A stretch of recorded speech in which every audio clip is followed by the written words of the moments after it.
Hello, my darlings. It's been a few days since I've had time to sit down to read another chapter from The Return of the Indian. We started out with just that first chapter, and if you remember, Omri was had moved. They had moved to a new neighborhood. I guess it was a better house, but a kind of a sketchy neighborhood. And there were kids that were always trying to beat up on him as he was walking home from school, and he wasn't very happy, and he was not living near Patrick anymore. But he did get together with Patrick, and Patrick was acting like he didn't remember anything about, Little Bear or Boone or any of them.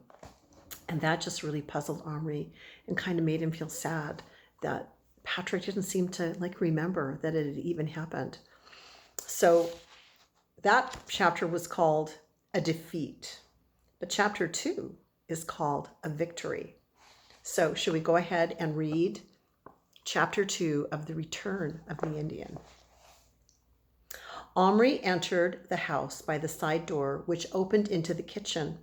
His black and white cat, Kitsa, was sitting on the drain board. She watched him out of her knowing green eyes as he came to get a drink of water. "You're not supposed to be up here, Kits," he said. "You know that." She continued to stare at him. He flicked some water on her, but she ignored it. He laughed and stroked her head. He was crazy about her. He loved her independence and her disobedience. He helped himself to a hunk of bread, butter, and primula cheese and walked into the breakfast room. It was their everyday meal room, actually. Omri sat down and opened the door to the paper, excuse me. I'm having a hard time focusing here. Omri sat down and opened the paper to the cartoon. Kitsa came in and jumped, not onto his knee, but onto the table, where she lay down on the newspaper, right over the bit that he was looking at. She was always doing this. She couldn't bear to see people reading. Omri felt tired. It had been a long day. He laid his head on his arm, bringing it level with Kitsa's face, and communed with her eyeball to eyeball. He felt sleepy and cat-like. When his mother came bursting in, it gave him a fright.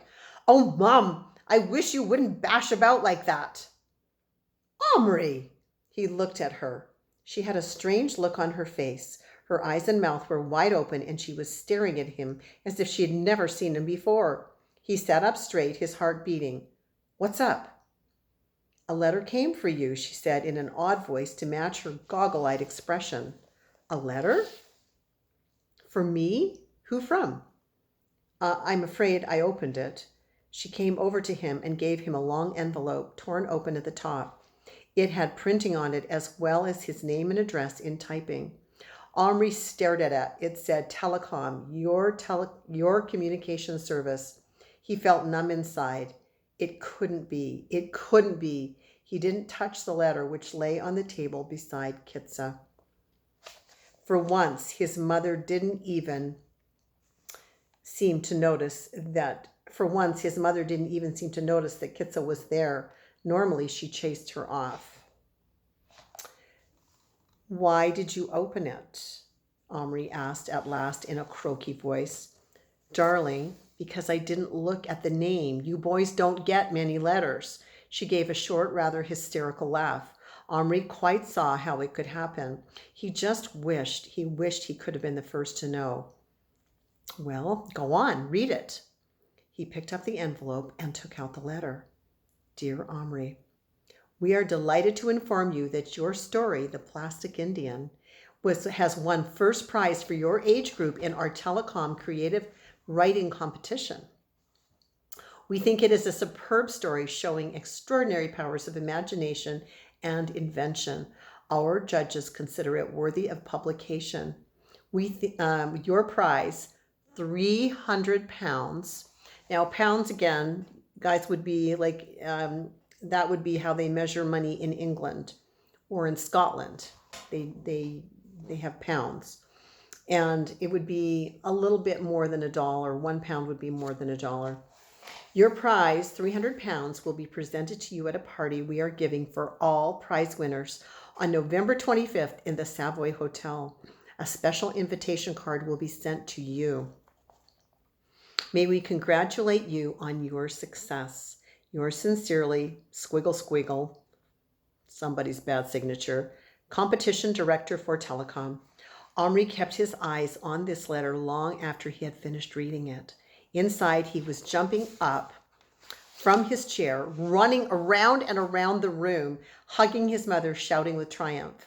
But in reality, he just sat there staring at the letter, a deep glow like hot coals in his chest, too happy and astonished to move or speak. He didn't even notice that his free hand was stroking Kitsa from nose tip to tail, tip again and again, while she lay on the newspaper, purring with bliss. His mother woke him from his trance. Darling, do you realize? Isn't it fantastic? And you never said a single word. At this moment, his father came in from outdoors. He'd been working in the garden, as he often did, until it was actually too dark to see. Now he stamped the mud off his shoes in the open doorway. But for once, Omri's mother didn't care about the mud and fairly dragged him into the room. Oh, do come and hear the news. I've been bursting to tell you all day. Omri, tell him, tell him. Wordlessly, Omri handed his father the letter. There was a silence. Then his father breathed reverently. Goodness sakes, 300 pounds! It's not the money, cried his mother. Look what they say about his story. He must be brilliant, and we never even knew he had writing talent. She came to Omri and smothered him with hugs. When can we read it? Oh, just wait till the boys hear about this. His brothers, yes, that would be almost the sweetest thing of all. They always behaved as if he were too thick to do anything, and telling them at school. His English teacher simply wouldn't believe her senses. Perhaps Mr. Johnson, the headmaster, would get him up at assembly and announce the news, and they would all applaud, and he would be asked to read the story aloud, and Omri's head began to spin with the incredible excitement of it. He jumped up. I'll go and get my copy and you can read it, he said. Oh, did you keep a copy? Yes, that was in the rules. He stopped in the doorway and turned. I typed it on your typewriter when you were out, he confessed. Did you indeed? That must have been the time I found all the keys jumbled together. But she wasn't a bit annoyed. And I borrowed paper and carbon paper from Dad's desk and a big envelope to send it all in. His mother and father looked at each other. They were both absolutely beaming with pride, as they had when Gillen had come home and announced he'd broken a swimming record at school, and when Adele had passed 10 O-level exams. Omri, looking at them, knew suddenly that he had never expected them to have that look because of him. Well, said his father very solemnly, now you can pay me back. That will be 11.5 pence you owe me. His face broke into a great soppy grin. Omri raced upstairs. His heart was pounding. He'd won. He'd actually won. He'd never dared to hope he would. Of course, he dreamed a bit. After all, he had tried his very best, and it was a great story to begin with. Imagination and invention, eh? That was all they knew. The real work was in the way he'd written it and rewritten it and checked the spelling until just for once he could be confident that every word was right. He'd gotten Adele to help him with that part, without telling him, of course, what it was actually for. Stirrup? Maize? Iroquois? Iroquois, Adele had exclaimed. It's the name of an Indian tribe, said Omri.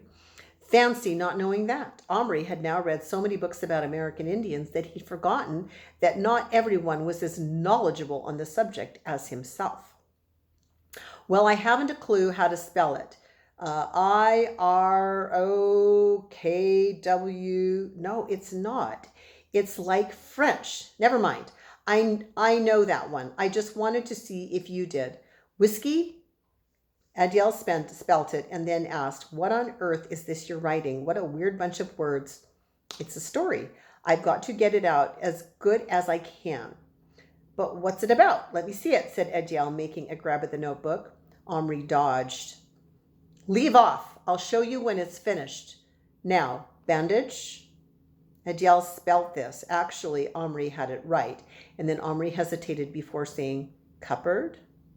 Adiel's eyes narrowed. You're not telling about the time I hid your so-called secret cupboard after you'd nicked my football shorts. I didn't. The time the key got lost and you made such an idiotic uproar. You're not going to put me into any stupid school story. I'm changing the names, said Omri.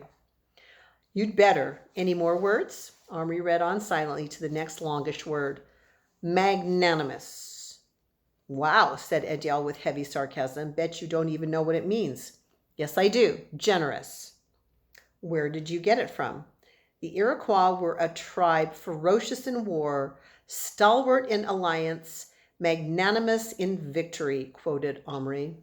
You sound like Winston Churchill, said Adiel, but there was a trace of admiration in his voice this time. Don't make it too show-offy, will you?